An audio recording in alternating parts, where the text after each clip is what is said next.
Nesse vídeo eu vou mostrar aqui algumas funções que ficam meio escondidas em alguns nodes aqui no NHN, mas que vai facilitar muito a sua vida quando você for criar algum fluxo aqui, alguma automação. Eu vou iniciar um fluxo aqui, ó, eu vou escolher meu trigger manual. E aqui para o meu exemplo, eu acho que dá para a gente escolher aqui o Google Sheets, onde eu vou fazer aqui um get aqui de informações. Então eu vou clicar aqui, ó, get row. E eu já tenho aqui uma integração aqui com o meu Google Sheets. Vou escolher essa minha planilha de testes, página 1. Então, basicamente, quando você vai montar um workflow, você vem e configura tudo aqui nesse painel, que eles chamam os parâmetros. E muitos não sabem, mas cada node do NHN, ele tem aqui na parte settings, ele tem algumas informações aqui que também podem te ajudar bastante.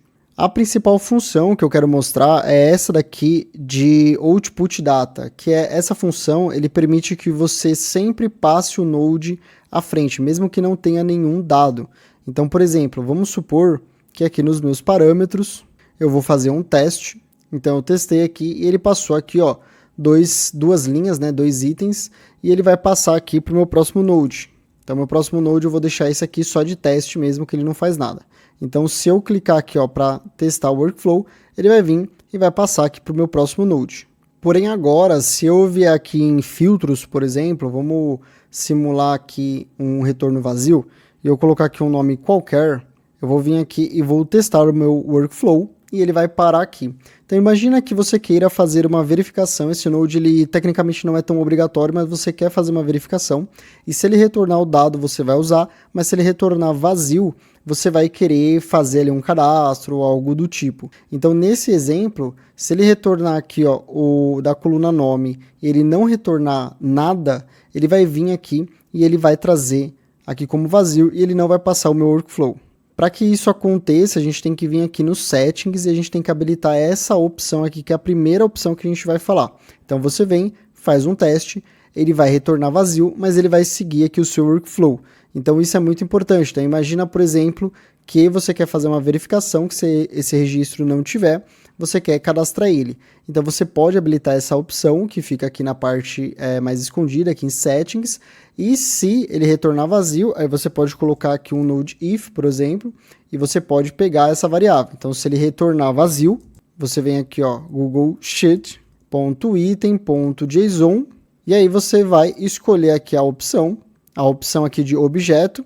Então a gente vai colocar que se o objeto não for vazio, e a gente dá aqui a sequência.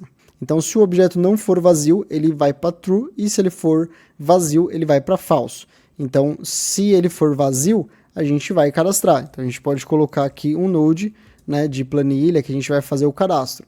Então no caso aqui do Google Sheet, eu posso colocar aqui um node do Google Sheet para fazer o cadastro. Mas se ele retornar aqui algum nome, então eu vou trocar aqui, cliquei aqui em Test Step, ó, então vamos clicar aqui, ó, em Test Workflow. Então se ele for preenchido, né, se ele reconhecer o item, ele vem aqui para cima, onde ele vai continuar o fluxo. Então isso daqui é muito importante, você consegue fazer uma validação muito rápida, utilizando o próprio Node aqui do NHN. A próxima opção aqui que é muito interessante também, a gente vai falar aqui na verdade de duas opções. A primeira é esse Retrieve on Fail, né? Então ele vai rodar novamente se ele der erro.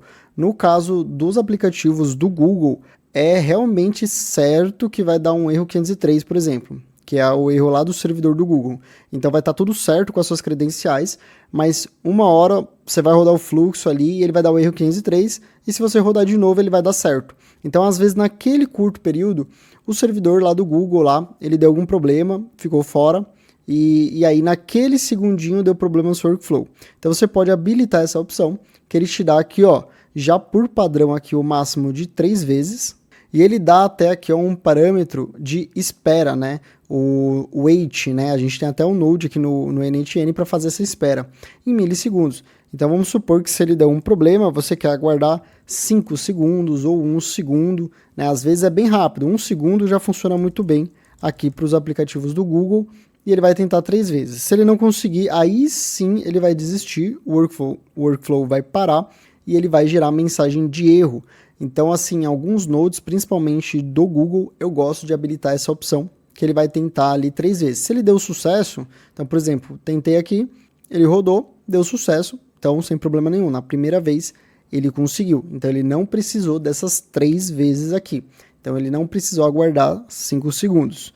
Então, você pode ir acompanhando e se você vê que tem algum node, algum servidor que às vezes vai lá e está fora do ar ou o timeout, né, ele demora para responder, você vem aqui e aplica essa opção.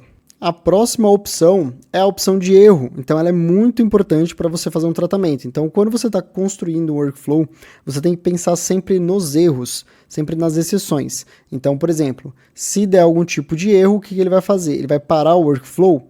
Você pode parar, você pode continuar. Então, se dependendo do node, você pode utilizar essa opção, se não for muito obrigatório.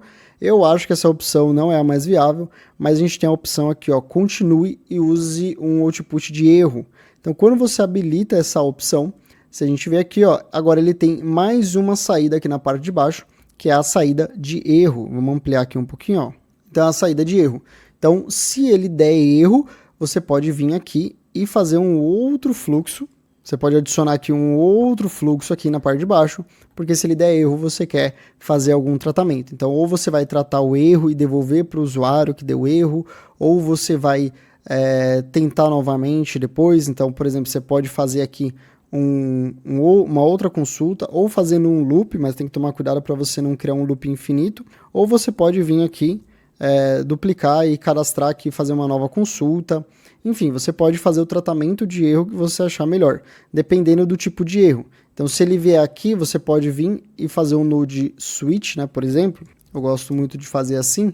E aí eu posso colocar aqui o status do erro. Então, aqui, se for um status 500, se for um status 400, tem uma maneira de fazer isso, que se ele retornar como número, você pode vir aqui, ó, em números, aí você tem aqui, ó, maior ou menor, né, ou igual, né, ó, maior ou igual, menor ou igual. Então, se for um erro da casa do erro 400, né, então 404 é uma página não encontrada, 403 é o servidor que está te bloqueando por permissão, autorização.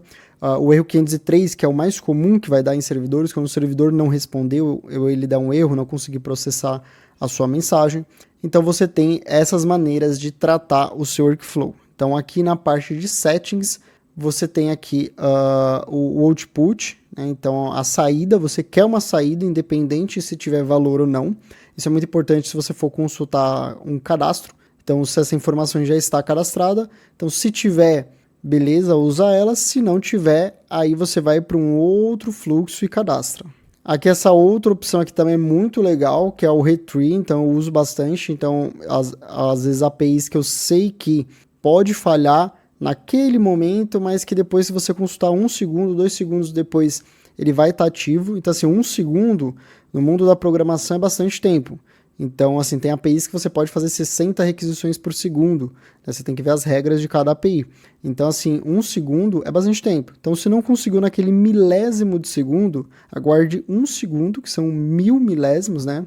1000 ms, e aí consulta. Então, você pode colocar aqui, ó. E aí tenta fazer isso por 3 vezes, ou por 10 vezes. Toma só cuidado com a quantidade de número, né? Aqui, na verdade, acho que ele nem deixa, né? Ó. Então, por segurança, ele bloqueia aqui para o NHN não ficar rodando para sempre. Então, tenta 5 vezes. E o próximo é esse de continuar por uma saída de erro. Então, qualquer requisição aqui que não for da família do código 200, né? O famoso OK. Então, se ele der 200, ele vai seguir para a parte de cima. E aí, se for qualquer outro ali, 300, 400, 500, ele vai seguir para esse outro fluxo aqui, tá? Então, eu espero que isso tenha te ajudado. Se você gostou, curte o vídeo, se inscreve no canal. Se tem mais alguma dúvida aí de NHN, automação, tratamento de erros e dados, deixa aqui nos comentários. Quem sabe a gente grava um vídeo. Um forte abraço e até o próximo vídeo.